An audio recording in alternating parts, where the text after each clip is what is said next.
사랑하는 성도 여러분, 안녕하십니까? 7월의 첫 안식일이 시작되는 이 시간에 온라인을 통해서 여러분들을 다시 만나게 되어 참으로 반갑습니다. 올 여름은 그 어느 때보다도 더 무더운 여름인 것 같습니다. 이 무더위 속에서 하나님의 돌보시는 은혜 가운데 영육간에 강건하시기를 간절히 기도합니다. 저는 7월이 되면 생각나는 한 시가 있습니다. 바로 이육사 시인이 쓴 청포도라고 하는 시입니다. 아마 아시는 분들이 많이 있을 것이라고 생각이 됩니다. 그 시의 내용은 이렇습니다. 내 고장 7월은 청포도가 익어가는 시절. 이 마을 전설이 주저리 열리고 먼데 하늘이 꿈꾸며 알알이 들어와 박혀 하늘 밑 푸른 바다가 가슴을 열고 흰 돛담배가 곱게 밀려서 오면 내가 바라던 손님은 고달픈 몸으로 청포를 입고 찾아온다고 했으니 내 그를 맞아 이 포도를 따먹으면 두 손은 한뿍 적셔도 좋으련. 아이야, 우리 식탁엔 은쟁반에 하얀 모시수건을 마련해 두렴. 1939년 문장이라고 하는 잡지에 발표되면서 알려지게 된 이 시는 일제강점기 시절에 빼앗긴 나라를 되찾고 싶은 시인의 간절한 염원을 담고 있습니다. 이 시에 나오는 청포도, 푸른 바다, 하얀 모시수건 같은 이런 이미지들은 그토록 사랑하는 님을 다시 만날 희망과 기대를 안고 순결하게 살아가고픈 시인의 소망의 표현입니다. 어떤 면에서 우리도 빼앗긴 나라를 다시 기다리며 살아가는 사람들입니다. 이 시의 시인처럼 사랑하는 주님을 다시 만날 희망과 기대를 안고 살아가는 하늘 실향민들이 우리 재림 성도들이라고 할 수 있겠습니다. 우리도 그 시인처럼 순결하게 살면서 매일의 삶에서 하늘이 우리의 삶 속에 알알이 들어와 박혀 우리 삶의 열매를 맺어야 하는 재림 성도로 이 세상을 살아가고 있는 것입니다. 이런 의미에서 저는 이번 7월 한 달 동안 여러분과 함께 너무나 잘 알려진 포도나무와 가지의 비유로 유명한 요한복음 15장 말씀을 함께 살펴보고 묵상하며 그 안에서 우리에게 말씀하시는 하나님의 음성을 함께 듣기를 원합니다. 중국 내지의 선교사였던 허드슨 테일러라고 하는 사람이 있습니다. 그는 하나님을 믿는 믿음으로 중국에서 선교를 시작했습니다. 그의 사역의 범위가 확대되고 늘어나면서 재정과 인력이 많이 필요했지만 그를 도와주는 사람은 아무도 없었습니다. 그는 무거운 정신적인 부담으로 매일 밤마다 잠을 이룰 수가 없었습니다. 그리고 마침내 신경쇠약까지 걸리게 되었습니다.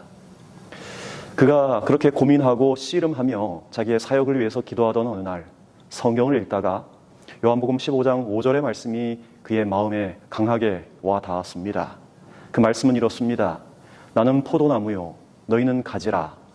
그가 내 안에 내가 그 안에 거하면 사람이 열매를 많이 맺나니 나를 떠나서는 너희가 아무것도 할 수 없음이라.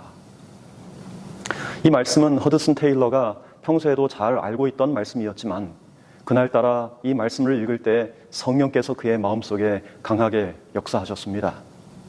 갑자기 태양빛이 그의 마음속에 비치는 것처럼 그의 마음에 큰 빛이 떠오른 것입니다. 그렇구나. 우리 주님은 포도나무이시고 나는 그분의 가지인데 내가 걱정할 것이 아무것도 없구나. 주님, 제가 심히 어리석었습니다. 이제는 저의 모든 염려와 근심을 주님께 다 맡기겠습니다. 주님, 저를 책임져 주십시오.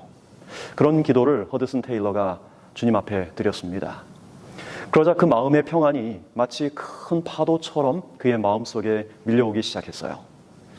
그리고 그날 그 이후 그의 사역은 그 이전과 완전히 달라졌습니다. 자신의 힘과 능력이 아닌 하나님의 능력에 힘입어 그분의 능력에 매달려 그는 성공적으로 자신의 사역들을 감당할 수 있었던 것입니다. 허드슨 테일러뿐만 아니라 예수님의 제자들 그리고 그 이후 많은 기독교 역사에서 많은 사람들의 삶을 극적으로 변화시켰던 이 요한복음 15장의 말씀의 의미가 오늘 우리에게도 큰 축복이 되기를 간절히 바랍니다. 먼저 요한복음 15장의 말씀이 쓰여진 배경을 좀 살펴보면 이렇습니다. 예수님께서 이제 십자가를 지시기 바로 전날 밤, 그분께서는 최후의 만찬을 마치신 다음에 제자들에게 일어나 여기를 떠나자라고 말씀을 하셨습니다. 예수님은 군중을 뚫고 성문을 지나 감람산으로 가시면서 이 제자들은 함께하는 그 제자들에게는 무거운 침묵이 이어졌습니다. 왜냐하면 예수께서 곧 죽으실 것에 대한 그 말씀을 그들에게 하셨기 때문이었어요. 무거운 침묵 가운데 제자들은 저마다 깊은 생각에 잠기게 되었습니다. 이제 앞으로 우리의 삶은 어떻게 될 것인가? 이제까지 주님을 따라왔던 우리의 인생은 이제 어떻게 될 것인가? 라고 하는 그 마음속에 큰 부담과 염려가 그들에게 있었던 것입니다. 예수님께서 그 마음속의 생각들을 아셨어요. 그리고 예수께서 감람산 기슭에 이제 자리하게 되었을 때 그 앞에는 달빛에 비친 한 포도나무가 그분과 제자들의 시야에 들어오게 되었습니다. 이때 이 감람산 기슭에서 제자들에게 하신 말씀이 바로 요한복음 15장 말씀입니다. 그러므로 이 말씀은 마치 예수님의 유언과도 같은 그런 말씀이라고 할 수 있습니다. 예수님께서 이제 십자가에 달려 돌아가시기 전에 이 말씀을 그 감람산 위에서 제자들에게 주신 두 가지 목적이 있었습니다. 첫째 목적은 예수님께서 이 세상에 대한 자신의 사명을 제자들이 알게 되기를 원하셨습니다. 그리고 두 번째는 예수께서 이제 다음 날 십자가에 죽으실 텐데 그 이후에 제자들이 그들에게 맡겨진 사명을 위해서 어떠한 삶을 살아야 하는지 알려주기를 심히 원하셨습니다. 즉 예수께서 무엇을 위해서 이 땅에 오셨는지, 그리고 예수께서 이루고자 하는 것이 어떻게 제자들을 통해서 이루어질 것인지를 예수님은 가르쳐주고 싶으셨습니다.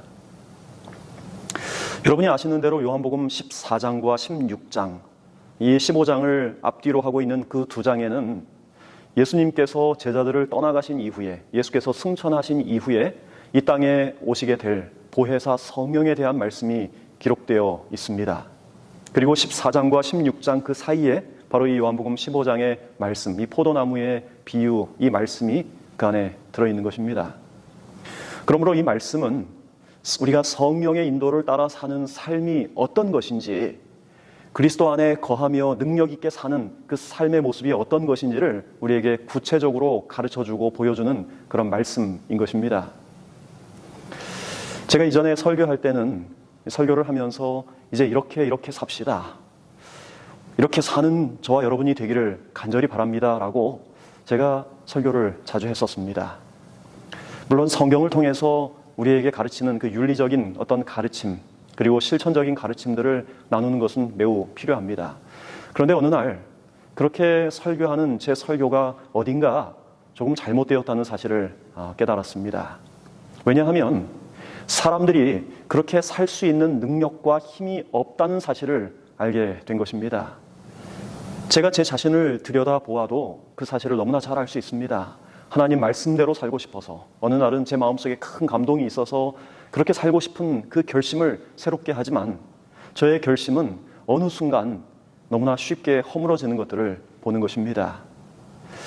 여러분, 우리에게 정말로 필요한 것은 그렇게 살아야 한다라고 하는 어떤 논리가 아니라 실제로 그렇게 살 수 있는 능력인 것입니다. 그런 면에서 이 요한복음 15장은 그 능력을 우리가 어떻게 힘입을 수 있는지를 보여주는 정말 중요하고 정말 필요한 말씀이라고 할 수 있습니다. 요한복음 15장 1절의 말씀을 보도록 하겠습니다. 내가 참 포도나무요 내 아버지는 그 농부라. 예수님은 이 말씀을 시작하면서 자신을 포도나무라고 말씀하고 계십니다. 여러분, 그 광경을 여러분들이 생각해 보십시오. 앞에 포도나무가 보입니다. 그 포도나무를 가리켜 말씀하시면서 예수님은 자신을 포도나무라고 말씀하고 계시는 거예요. 여러분, 왜 예수께서 하필 자신을 포도나무라고 말씀을 하셨을까요? 승리의 상징인 우아한 종려나무나 혹은 갖가지 향기를 바라는 정말 멋진 백향목, 혹은 좋은 기름을 내는 감람나무도 아니고 이 포도나무를 선택하신 특별한 이유가 있었습니다. 거기에는 몇 가지 의미가 있습니다.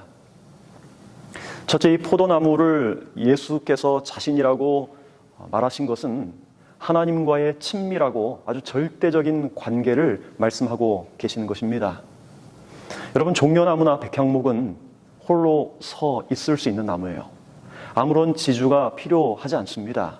하지만 포도나무는 반드시 지주가 있어야 설 수 있는 나무가 바로 포도나무이죠. 이것은 예수께서 하나님의 거룩한 능력에 절대적으로 의존하며 사셨다는 사실을 우리에게 보여줍니다. 예수님은 마태복음 28장 19절에서 하늘과 땅의 모든 권세를 내게 주셨다고 말씀하셨어요. 하늘과 땅의 이 모든 권세를 하나님께서 예수님에게 주셨다고 말씀하신 것입니다. 그분은 심지어 요한복음 10장 18절에서 나는 목숨을 버릴 권세도 있고 그 목숨을 다시 찾을 권세도 있다라고 말씀을 하셨어요. 하지만 그분께서 요한복음 5장 30절에서는 내가 아무것도 스스로 할 수 없노라고 말씀하셨어요. 여러분, 참 아이러니하죠? 하늘과 땅의 모든 권세를 가졌지만 심지어 목숨을 버릴 권세도 있고 그것을 다시 얻을 권세도 있으셨지만 아무것도 스스로 할 수 없으셨던 분께서 자신을 지주를 감고서야 설 수 있는 포도나무로 비유하신 것입니다. 이것은 예수께서 이 땅에 계실 때 하나님과 더불어 얼마나 친밀한 관계를 가지셨는지를 우리에게 상징적으로 보여주는 것입니다. 둘째, 예수께서 자신을 포도나무라고 말씀하신 그 이유는 생명적인 연합이 가져다 주는 은혜의 풍부함을 우리에게 가르쳐주고 계신 것입니다. 생명적인 연합이 얼마나 큰 은혜와 그 풍부함을 우리에게 가져다 주는지요. 여러분, 이 포도나무는요, 성장하고 그리고 뻗어나가는 것이 다른 여타 나무와 다릅니다. 여러분, 이 포도나무는 그 뿌리의 크기에 비하면 그것이 뻗어나가는 그 가지의 양이 엄청나요. 그리고 그 뻗어나가는 매 가지마다 열매를 맺히는 것이 바로 포도나무입니다. 여러분, 이것은 예수님과의 생명적인 연합이 우리에게 가져다 줄 수 있는 풍부한 은혜가 과연 어떠한지를 우리에게 절실하게 보여주는 그런 말인 것입니다. 여러분, 화면에 보이는 이 사진은 전북 고창에 있는 한 농가에서 재배하는 포도나무예요. 이 포도나무 한 그루의 넝쿨이 축구장 면적의 약 4분의 1을 덮을 만큼 넓고 이 한 나무에서 열리는 포도송이가 무려 4,000송이나 된다고 합니다. 또 다른 농가에서 재배한 이 화면에 보이는 포도나무 역시 한 포도나무에서 열리는 포도송이가 무려 1톤이 넘는다고 합니다. 여러분, 화면에 보이는 이 사진은 이스라엘의 한 포도나무에서 열린 포도송이입니다.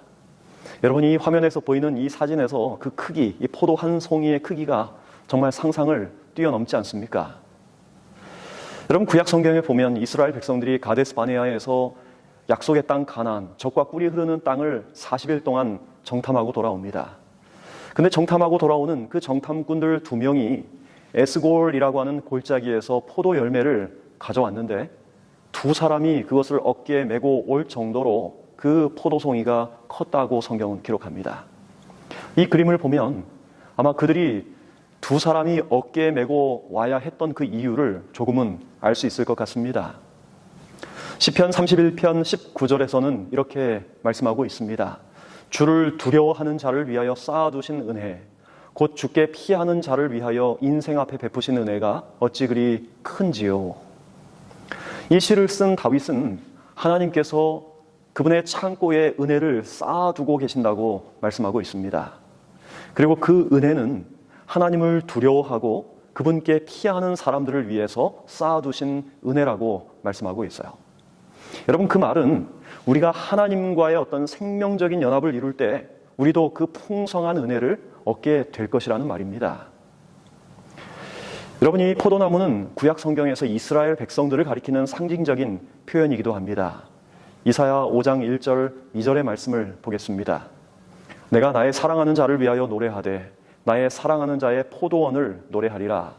나의 사랑하는 자에게 포도원이 있으며 심히 기름진 사내로다. 땅을 파서 돌을 제하고 극상품 포도나무를 심었었도다. 그 중에 망대를 세웠고 그 안에 술틀을 팠었도다. 좋은 포도 맺기를 바랐더니 들포도를 맺혔도다. 여러분, 하나님은 특별한 목적을 가지고 이스라엘 민족들을 선택하셨습니다. 그들의 삶을 통해서 그들뿐만 아니라 땅의 모든 민족들, 하나님을 모르는 모든 이방 민족들을 구원하는 것이 하나님의 목적이었죠. 그런데 이스라엘 백성들은 실패했습니다. 이스라엘 백성들은 자신들이 하나님의 선택된 백성이라고 하는 대단한 자부심을 가지고 있었습니다. 그들은 자신들이 극상품 포도나무라고 하는 교만함에 빠지게 된 것입니다. 그런데 예수님은 이렇게 믿고 있는 제자들에게, 그 유대인들의 선민의식에 갇혀있는 제자들에게도 자신이 포도나무라고 말씀하고 계시는 것입니다. 어쩌면 우리도 구약의 이스라엘 백성들처럼, 그리고 예수님을 가까이에서 따랐던 제자들처럼 그들이 했던 그 실수와 착각을 반복하고 있지는 않습니까? 우리는 소위 진리교회라고 하는 이 진리교회에 속해 있다는 자부심 때문에 우리가 놓치지 말아야 할 정말 중요한 것을 놓치고 혹은 착각하고 있지는 않습니까? 우리는 성경의 안식일, 성경이 가르치는 건강기별, 그리고 하늘 성소의 메시지, 그리고 천년기, 그리고 예수님의 재림에 대한 그 성경적인 진리들을 너무나 밝히 알고 또 가지고 있습니다. 그런데 우리가 이 진리를 가졌다고 해서 우리가 자동적으로 하나님의 생명에 참여하는 자가 된다고 생각하지 말아야 합니다. 우리는 오직 예수 그리스도를 통해서, 내가 곧 길이요 진리요 생명이라고 말씀하신 예수 그리스도를 통해서만 영적인 생명을 우리가 얻을 수 있는 것입니다. 여러분, 이것이 예수께서 이 말씀을 통해서 하시고 싶은 말씀이셨습니다. 여러분, 우리가 이 가지고 있는 진리를 통해서 우리가 예수님과 날마다 더 연결되지 않으면 우리는 영적 생명을 결코 얻을 수가 없는 것입니다. 그러므로 우리가 가진 진리에 만족할 것이 아니라 이 진리를 통하여 길이요 진리요 생명이 되시는 예수님께 날마다 가까이 나아가는 저와 여러분이 되기를 간절히 소망합니다. 요한복음 15장 2절, 물은 내게 있어 과실을 맺지 아니하는 가지는 아버지께서 이를 제해 버리시고. 여러분, 여기 있는 말씀 가운데 무릇 내게 있어 라고 하는 이 말의 의미가 무엇일까요? 여러분, 이 말씀은 예수께 속해 있는 것처럼 보이지만 과실을 맺지 않는 가지가 있다는 사실을 우리에게 알려줍니다. 이 부류의 사람들은 참된 신자가 되어서 예수께 붙어 있는 사람이 아니라고 하는 사실이에요. 이 사람은 겉모습은 신자처럼 보이고 교회를 다니지만 예수의 말씀에 귀를 기울이지만, 그러나 영적인 의미에서 예수와 연결되어 있지 않은 사람을 가리키는 것입니다. 예수님을 오랫도록 믿었지만 그들의 인격과 삶에, 그들의 품성에 전혀 변화가 없는 사람들을 가리키고 있는 것이죠. 여러분, 제품과 열매의 차이가 무엇일까요? 제품은 납품 기일의 압력을 받으면서 공장에서 복잡한 생산 라인을 거쳐서 똑같은 모양으로 만들어지는 상품을 말합니다. 제품은 그것을 만들어내는 그 틀과 기계에 의해서 똑같은 획일화된 것들이 반복되어 생산이 되는 것이죠. 하지만 열매는 그렇지 않습니다. 열매는 한 나무에서 열리더라도 그것이 모양과 맛과 색깔이 다 다른 것입니다. 여러분, 이 열매는 공장에서 만들어지는 것이 아니라 뜨거운 태양이 내리쬐는 밭에서, 그리고 논에서 만들어지죠. 그런데 많은 그리스도인들이 그들의 삶 속에서 열매를 맺기보다 제품을 만들어 내려고 합니다. 여러분, 열매는 관계로부터 저절로 오는 자연적인 결과입니다. 복숭아 나무에 달린 먹음직스러운 복숭아를 한번 생각해 보십시오. 그 복숭아는 내가 익어야겠다라고 결심하고 매일매일 몸부림치면서 노력하지 않는 것입니다. 오히려 가만히 복숭아 나무에 붙어 있을 뿐이죠. 가지에 붙어 있기만 하면 맛있는 과일이 만들어지는 것입니다. 여러분, 이 진리는 우리의 삶에 있어서도 마찬가지입니다. 우리가 정말로 예수님과 올바른 관계를 가지고 살아간다면 우리 삶 속의 열매는 저절로 맺히게 되는 것입니다. 그러므로 내 삶에 열매가 없다면 예수와의 관계부터 다시 재점검해 보아야 하는 것입니다. 여러분, 우리는 너무나 무력한 존재예요. 우리 스스로 아무런 열매도 맺을 수가 없는 것입니다. 많은 사람들이 스스로 그리스도인이라고 고백하면서도 열매 없는 삶을 살아가고 있습니다. 많은 사람들이 그리스도의 아름다운 품성에 매료되지 못하면서도 그들 삶 속에 그리스도인의 열매를 맺기를 원한다고 하는 것입니다. 여러분, 그러나 우리가 낙심하지 말아야 할 것은 우리는 여전히 우리가 비록 열매를 맺지 못하고 있을지라도 여전히 하나님의 자비하심의 대상이라고 하는 사실입니다. 호세아 11장 8절 9절의 말씀, 에브라임이여 내가 어찌 너를 놓겠느냐, 이스라엘이여 내가 어찌 너를 버리겠느냐, 내가 어찌 아드마같이 놓겠느냐, 어찌 너를 스보임같이 두겠느냐, 내 마음이 내 속에서 돌아서 나의 긍휼이 온전히 불붙듯하도다. 내가 나의 맹렬한 진노를 바라지 아니하며 내가 다시는 에브라임을 멸하지 아니하리니 이는 내가 사람이 아니요 하나님이라. 오늘 여러분에게 이 하나님의 사랑에 대한 확신이 있습니까? 비록 내 삶에 열매가 없고 내가 매일 넘어지고 실수하고 하나님을 아프시게 할지라도 오늘 우리를 여전히 버리지 않으시고 우리를 여전히 사랑하시며 우리를 위해서 그분의 목숨을 내어버리신 그 하늘 아버지의 그 사랑의 마음이 여러분에게 느껴지십니까? 오늘 여러분 안에 그리스도의 생명이 있습니까? 그분의 사랑을 받을 때 기쁘고 그분의 사랑을 받지 못할 때 여러분 마음속에 느껴지는 어떤 고통이 있습니까? 오늘 여러분의 마음에 평안이 있습니까? 만약에 그런 평안함이 여러분 마음속에 늘 없다면 여러분 마음이 그것에 대하여 아파하고 목말라 하고 있습니까? 여러분, 우리는요, 교회에 잘 다니는지 혹은 교회에서 어떤 직분을 맡고 봉사하고 있는지 헌금 생활을 하고 있는지 이런 질문에 대해서 그렇습니다라고 자신 있게 답변할 수 있을지 모릅니다. 그런데 여러분, 많은 그리스도인들에게 당신 안에 기쁨이 있습니까? 당신이 예수님을 섬기며 따르는 삶의 만족이 있습니까? 당신 안에 예수님 사랑 때문에 느껴지는 벅찬 감동이 있습니까? 혹은 그 사랑이 느껴지지 않는다면 여러분 마음속에 아픔이 있습니까? 라고 묻는다면 많은 사람들이 자신 있게 그렇습니다라고 대답하지 못한다는 것입니다. 만약 그렇다면 우리는 살아있는 가지인지 아니면 살아있는 것처럼 보이지만 죽은 가지로 매달려 있는 것인지 우리는 진지하게 물어보아야 할 것입니다. 여러분, 교회 다닌다고 직분을 맡았다고 다 신자가 되는 것은 아닙니다. 예수님을 만나는 생명적인 연합이 그의 삶 속에서 실제적으로 없으면 그 사람은 아무것도 아닌 것입니다. 여러분, 여기 아버지께서 이를 제해버리시고 라고 하는 말을 많은 그리스도인들이 종종 오해합니다. 마치 하나님께서 열매를 맺지 못하는 가지를 아낌없이 미련 없이 싹둑 잘라버리시는 그런 무서운 하나님인 것처럼 오해하는 것입니다. 여러분, 하나님께서 아담과 하와가 에덴에서 범죄하였을 때 그들을 에덴에서 내어 보내시면서 그분의 마음이 어떠셨을까요? 그분이 너희 놈들 다시는 돌아오지 못하도록 불칼을 든 천사로 그 에덴 동편의 입구를 막아서서 그들을 엄하게 징계하셨을까요? 아닙니다.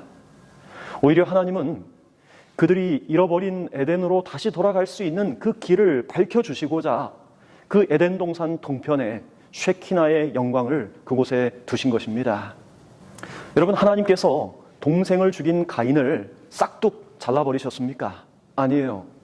오히려 그에게 표를 주셔서 그가 그의 생명을 찾는 이들에게서 죽임을 당하지 못하도록 하나님께서 그를 보호해 주셨습니다. 여러분, 예수께서 가룟 유다의 숨겨진 동기를 처음부터 끝까지 다 아셨어요.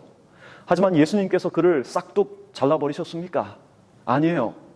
오히려 마지막까지 유다의 그 흉악한 가면을 벗기지 않으시고 그가 회개할 수 있는 기회를 주시기 위해서 끊임없이 사랑의 조수를 그에게 흘려 보낸 것입니다. 여러분, 하나님은 죄인까지도 사랑하셔서 그들이 마침내 구원받기를 간절히 바라십니다. 그러므로 각 사람이 구원에서 제외되는 것은 그들이 하나님의 사랑을 거절한 그들의 선택의 결과일 뿐이에요. 각 사람은 스스로 하늘에 적합하지 않기 때문에 하늘에서 스스로 제외되는 것입니다. 아무도 하나님의 사랑을 이 세상에서 끊어내지 못하는 것입니다. 자신의 의지와 자신의 선택 외에는 말이죠. 제가 앤드루스 세미나리에서 공부하던 시절에 갈랜드라고 하는 학생 아파트에서 살았습니다. 근데 제가 사는 그 건물 옆에 아주 큰 나무가 있었는데 어느 날 밤 아주 세찬 비바람이 불더니 아침에 나가보니 그 나무가 정말 아슬아슬하게 건물을 비껴서 쓰러져 있었습니다. 그런데 평상시에 겉보기에 멀쩡해 보였던 그 나무의 속이 쓰러진 그 다음에 텅텅 비어 있었다고 하는 사실을 알게 되었습니다. 속이 비어 있던 나무가 평상시에는 괜찮아 보였지만 강한 바람이 불 때 더 이상 견디지 못한 채 무너진 것입니다. 여러분, 이처럼 예수님과 생명적 관계로 연결되지 않은 모든 그리스도인이 시련의 바람이 불 때 결국 한 방에 쓰러지게 될 것입니다. 그런데 그것은 한 방에 쓰러지는 것처럼 보일지라도 이미 오랫동안 그의 마음속에서 진행되어 온 하나님을 거부하는 과정이 그저 결과로 드러난 것일 뿐입니다. 그리고 그런 사람들이 결국에 하늘에서 제외되는 것입니다. 선지자 왕 188쪽에는 이런 말씀을 적고 있습니다. 모든 영혼들에게 시험이 닥쳐올 시간은 멀지 않았다. 참 경건은 거칠에만의 경건과 분명히 구별될 것이다. 그 찬란함 때문에 우리들이 감탄해왔던 많은 별들이 그때의 어둠 속으로 사라질 것이다. 성소의 장식품으로 꾸몄으나 그리스도의 의를 옷 입지 않은 사람들은 그때 자신들의 벌거벗은 수치를 드러낼 것이다. 오늘 우리는 진정으로 이런 질문을 해야 합니다. 하나님, 저는 정말 주님과 연결되어 있습니까? 하나님, 저는 정말 하나님의 자녀입니까? 여러분, 마태복음 25장에는 마지막 날 명확하게 갈라질 두 부류의 그리스도인들에 대하여 말하고 있어요. 그 두 부류의 사람들은 다 그리스도인들입니다. 한 부류의 사람들은 이렇게 말하죠. 주님, 내가 주님을 위하여 이런 일도 하고 저런 일도 했습니다. 주님이 옥에 갇혀 있을 때, 주님이 가난할 때 제가 찾아가고 먹을 것을 주었습니다.